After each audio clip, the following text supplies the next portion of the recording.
What did I buy now? So this is an 88 V30. They actually went to a V series in the late 80s. And yes, it is an 88. Even though 87 was the last year of the square body, you could still get a square body if it was a crew cab, a Suburban, a K5 Blazer, or GMC Jimmy, or if it was one of these fleet trucks. And this one was bought brand new by a mining company in North Idaho. When I first saw the ad listed as an 88 too, I was a little confused. It's got an 81 to 82 front grille, 81 to 82 front bumper with the signal lights in it.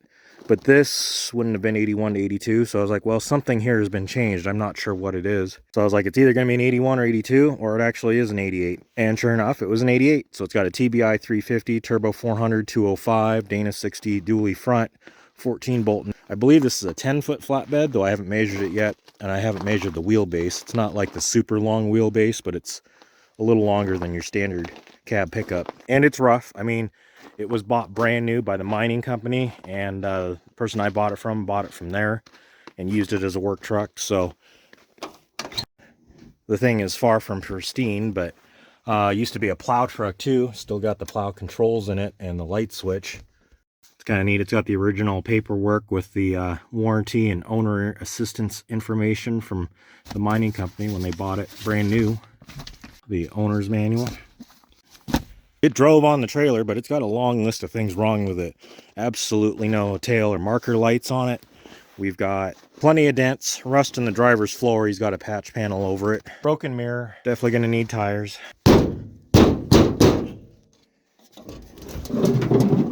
Luckily, this was a battery included truck. I usually don't get very many of those.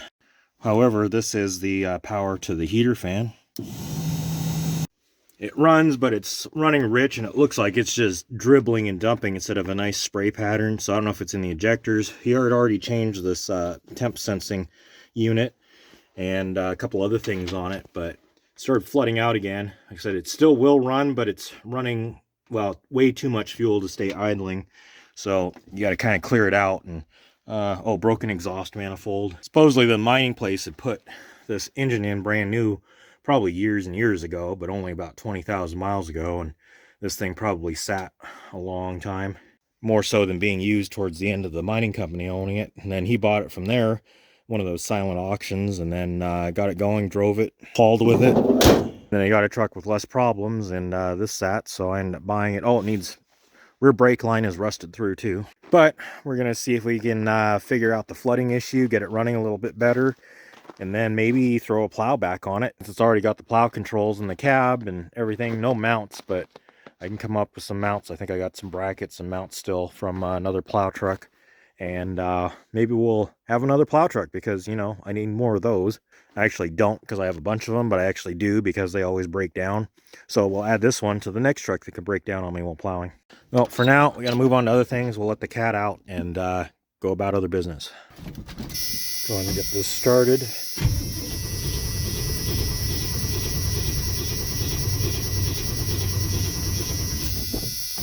Maybe.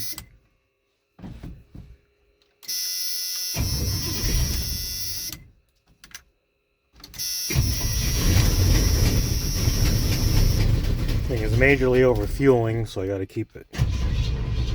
Try to keep it running.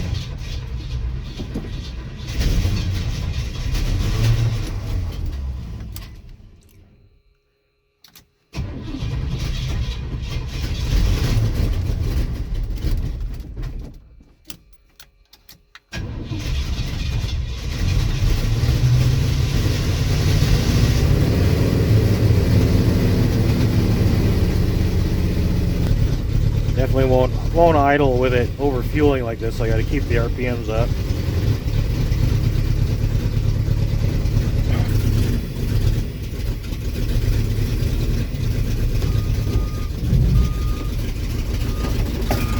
It's also got a beeper on it.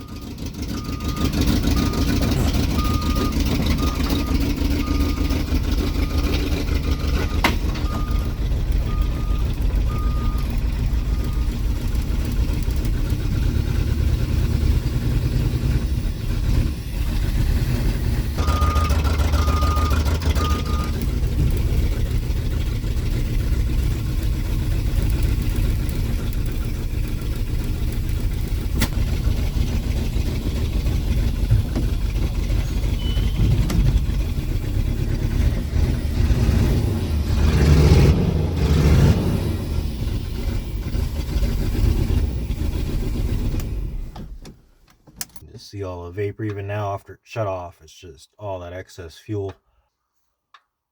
So it could be something wrong with the injectors themselves or the whole throttle body unit. I've got to look and see if I got a hold of the TBI throttle body unit. I guess there's some O-rings and stuff. Could be bad.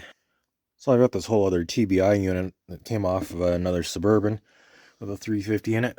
Might be easier just to swap this whole unit over, see if it makes any difference.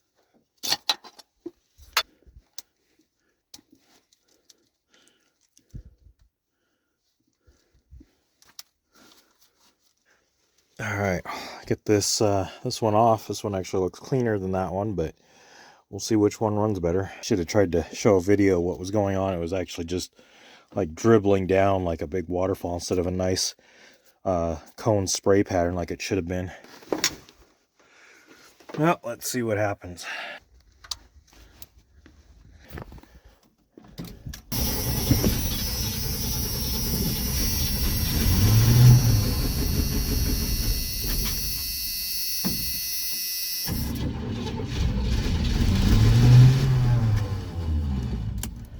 Now it won't even run.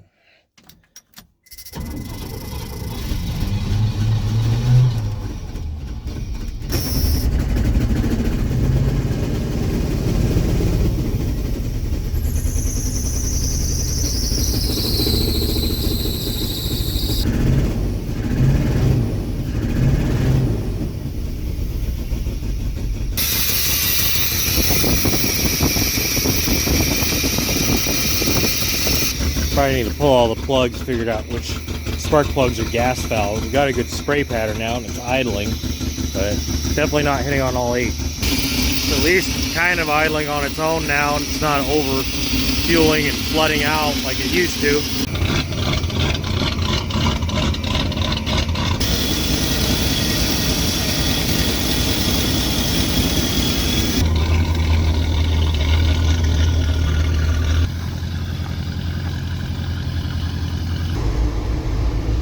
Take it for a little drive. It seems to be running somewhat smoother at a higher RPM. It's definitely a lot better than it was. I plugged in the, I shouldn't say I plugged in, but I hooked up the wire to the heater fan so I can get defrost going, and I can't hear anything over the fan now. It seems fairly responsive when I step on the throttle. It's definitely got a lope to it though for some reason.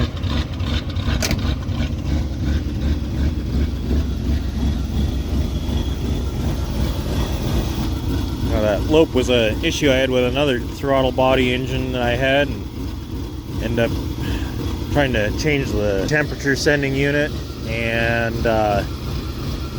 just couldn't get it to go away, and eventually a friend got it and he changed the whole throttle body unit, which is what I did now, because I thought I was trying to get away from an issue like this. This throttle body unit didn't do this on the last engine it was on, so not sure what's going on. Seems like we're still over fueling for sure, so I gotta look into this some more. I mean, the map sensor's new, this temp sensor's new. I don't know why this is spliced by the last owner when he replaced it. Maybe he must have messed up the end and had to replace it. Suppose I could check connectivity there, because I know these wire splices don't always work the greatest sometimes. Definitely still something going on.